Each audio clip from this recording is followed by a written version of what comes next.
মানবে যে কথাগুলো দামি কথা। কি কথা? আর কোনটা দামি কথা বুঝবো কিভাবে?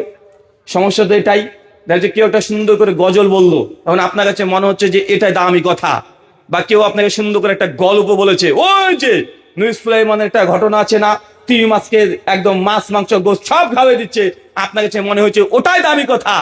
চাচা, আপনাকে দামি কথা মানতে বলেছে, কিন্তু দামি কথা কোনটা এটাকে আগে ফাইনাল করতে হবে। আমি যদি কোনো গল্প বলি এটাকে দামি কথা, কবি কাজী নজরুল ইসলাম যদি কোনো কবিতা বলে তিনি কি দামি কথা বলেছেন, এটা ফাইনাল করতে হবে। অতএব দামি কথা কোনটা আল্লাহ নবী কোরআনে জানিয়ে দিয়েছেন, হাদিসে নবী বলে দিয়েছেন। সহিহ মুসলিম হাদিস নাম্বার 850, আল্লাহ নবী বলছেন ফাইন্না খায়রাল হাদিসি কিতাবুল্লাহ, সবচেয়ে দুনিয়াতে দামি কথা সেটা আল্লাহর কিতাবের কথা। কার কথা? আল্লাহর কোরআনের কথা। এই কোরআনের কথা যদি আপনার নিজের বিরুদ্ধে চলে যায়, বাপের বিরুদ্ধে চলে যায়, সমাজের বিরুদ্ধে চলে যায়, তারপরেও এই কোরআনের কথাই দামি কথা। যতক্ষণ এমন ঈমান তৈরি না হচ্ছে মুসলমান উম্মাহ, তখন একটা জায়গাতে কখনো আসা সম্ভব নয়। নবী এরপরে বলছেন ওয়া খায়রাল হাদি হাদি মুহাম্মদ সাল্লাল্লাহু আলাইহি ওয়াসাল্লাম, এরপর দুনিয়াতে সবচেয়ে দামি কথা সেটা মুহাম্মদ সাল্লাল্লাহু আলাইহি ওয়াসাল্লামের কথা। মানতে রাজি তো ইনশাআল্লাহ?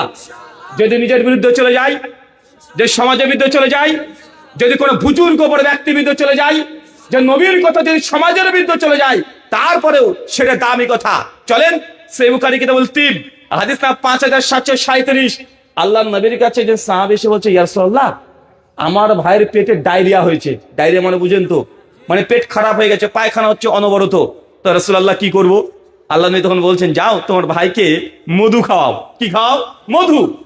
এখন নবীর কথা শুনে ও সরাসরি গিয়ে ভাইকে আচ্ছা করে মধু খাওয়িয়েছে।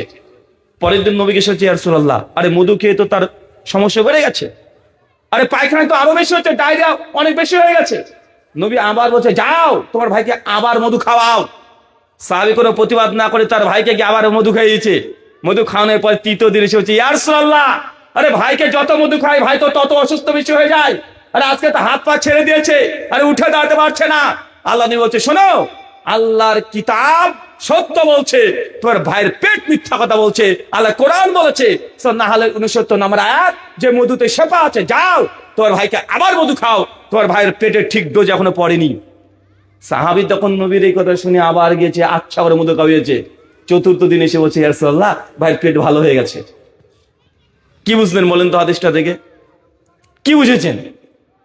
ডাইরেক্ট সাহাবী দেখছে যে নবী মধু খেতে বলছে, মধু খেয়ে সমস্যা বাড়ছে, কমছে না। আবার হচ্ছে আরো বেশি খাও, আবার খাওয়াচ্ছে আরো বাড়ছে। মানে নবীর এই কথা ডাইরেক্ট পেটের বিরুদ্ধে চলে যাচ্ছে, তার নিজের বায়োলজি এই শরীরের বিরুদ্ধে চলে যাচ্ছে। কিন্তু যখন সে ধৈর্য ধারণ করছে, সবর করছে, অটোমেটিক তার এই শেফা সুস্থতা এসে ঠিক আসে নাই।